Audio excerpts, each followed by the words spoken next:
Felicia Moore, candidate for mayor of Atlanta. Thank you so much to all of the environmental organizations which are a part of this coalition who care about our city, our state, our country, and most importantly, our planet.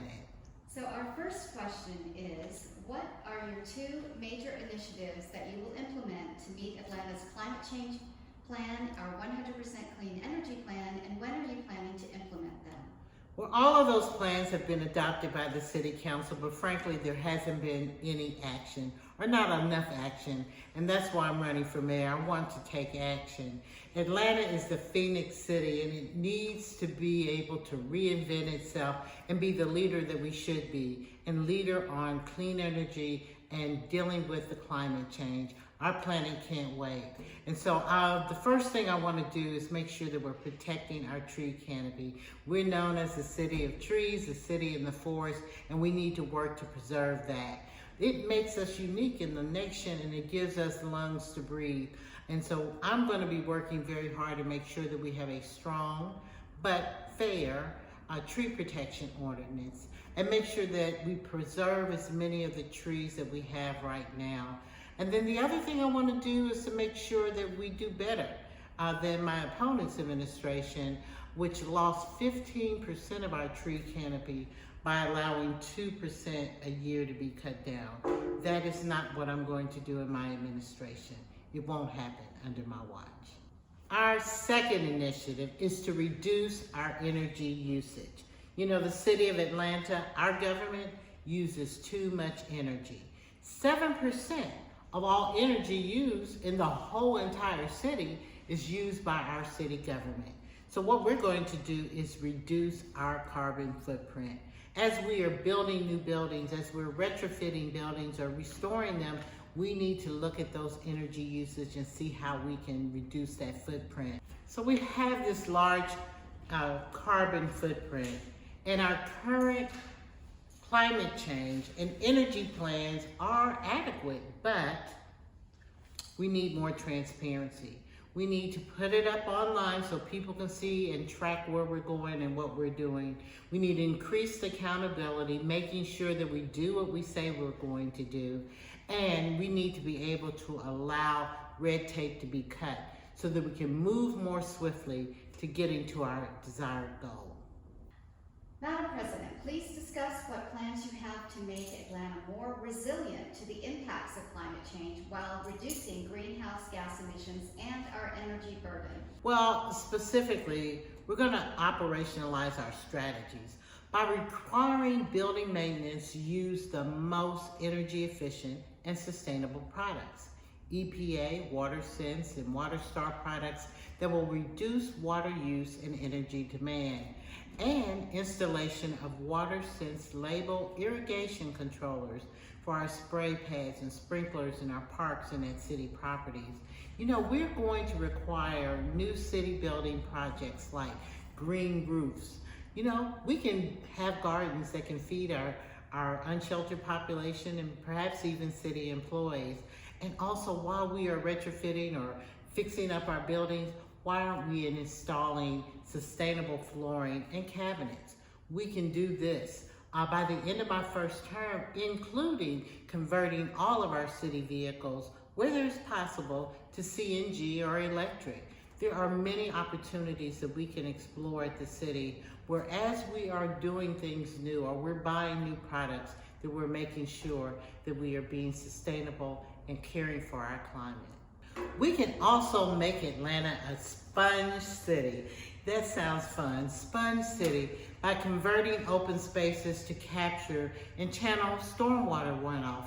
We can also look to see if we can change our code to make, you know, all of this concrete surface impervious. We can ask people and incentivize them to do that. Also, install more bike lanes and improve the sidewalks.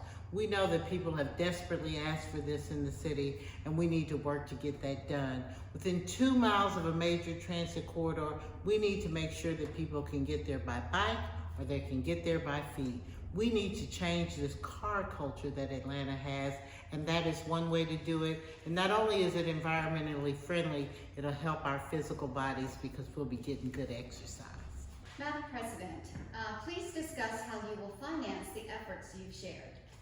Money, money, money, money. It's always about the money. You know, we can have all these great plans that we envision and all the great things we want to do, but it doesn't happen unless we have the money.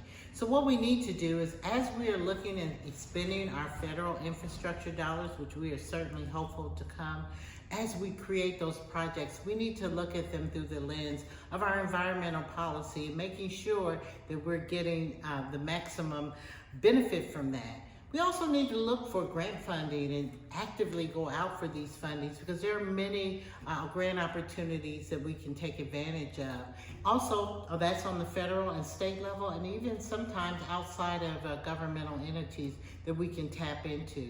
Public-private partnerships is going to be very key, and that's where we can incentivize those projects that are happening, whether it's a housing project or whether it's someone who is helping us fix our roads or fix a building, to incentivize them to use climate-friendly products and help us get to our goal. What role will your administration take in Public Service Commissioners' negotiations with Georgia Power to address energy equity, such as the increase of affordable renewable energy and expanded energy efficiency on bill payment assistance programs to address the energy burden that underserved communities bear?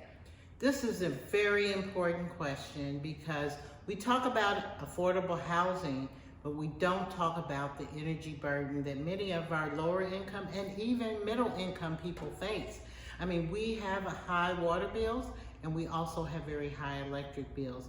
And this is an area where we haven't done a good job of developing relationships with the Public Service Commission so that we can have those frank conversations and make them aware of what's going on in the community and how it is truly impacting the community.